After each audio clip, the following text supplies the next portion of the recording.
My name's Mandy Villar, and this is my review of Hazbin Hotel. Now, first of all, I should point out that I have a bias, and I apologize for that. But my bias is that I've been a fan of Pop for an extremely long time, from the first time she's posted something. So obviously I'm going to have a little bit more of a liking to her, and this whole review is kind of a positive review. I have some criticisms, I have some things that I consider. I talk a lot about other people's reviews and my opinions on that, which again, if you don't like opinions, then maybe this isn't the video for you. Okay, the first thing of all the things, I'm gonna curl up in my blanket and get comfy here. The first thing is, this is not a kid's cartoon. Again, if you're a kid watching this, I'm not gonna talk about anything weird, but this wouldn't be of your interest. This is not a kid's cartoon. It talks about hell, it talks about drugs, it talks about lots of things that you don't want your kid to be watching. You won't want your 7-year-old to be watching this show. For people, it's for older people, and it's for the not so religious people too. I mean, you can still be religious and enjoy the show because of the comedy purposes, but if you're super religious and you don't want to see any whatsoever demonic images, this is not the show for you. Okay, now that that's out of the way. First of all, I'm going to talk about Busy Pop's style. Now, I have an opinion on styles. I've heard a lot of people say, like, her anatomy is wrong, and, you know, like, because she puts the thumb on the wrong side of the hand sometimes, I believe, and she does have a problem with perspective. That's, again, a criticism that I'm putting out. So far, everything she's posted has been very professional. There hasn't been much that I've seen that was, like, completely stuck out to me.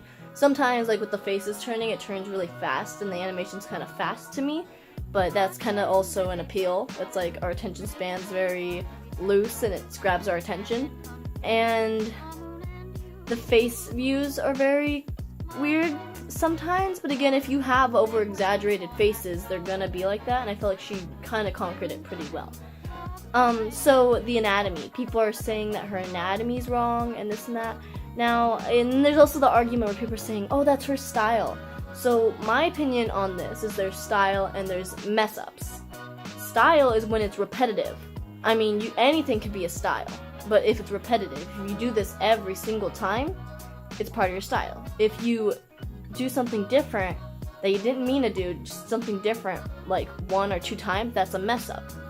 So, when you're trying to stick to your style, if you end up making the head too big in certain parts, you can't say, oh, that's part of my style, because it's not repetitive. That's not what you do every single time. But of course, there's always, like, styles can change and all this, but for this, she's trying to keep a repetitive style. So when they say stuff like her thumb's on the wrong side, you can't say that's part of her style, because yeah, that is a mess up. But when it comes to anatomy, like the way her whole personas are drawn, that's her style, and I honestly love it. Obviously, eyes aren't going to be that big, and mouths aren't realistically that big, and heads aren't that big, and, you know, everything's over-exaggerated, and that's part of cartoons, and that's part of making characters in cartoons. And I love the way that she draws her stuff. It's very, like, elegant looking. The characters are very, like, fine, which make it more elegant looking, and I really like it. Okay. Mouthful. Next thing that people are saying are about the colors, which are she uses a lot of yellows and reds, and looking at the front page of her YouTube, which I am looking at right now, you can see it. She uses a lot of yellows and a lot of reds. That's her personal taste, she likes it, but again, not everyone's gonna like her using all yellows and all reds. Like, you might want to get a variety in there, but I feel especially for the topic of Hazbin Hotel, which is in hell, I feel like that's a good choice, because hell is often going to be red, orange, yellow, the brighter, the redder colors, those kind of things. I feel like it fits it more.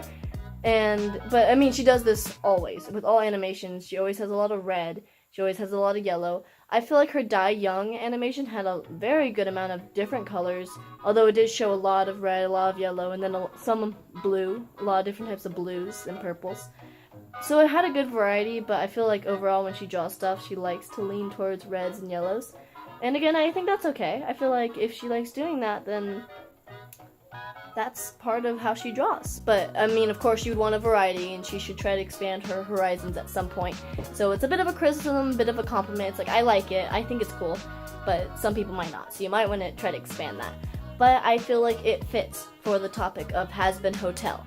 I feel like this is where you really get to do that. That's where you really get to put that, how you like to do this, put that into play here, because it is hell.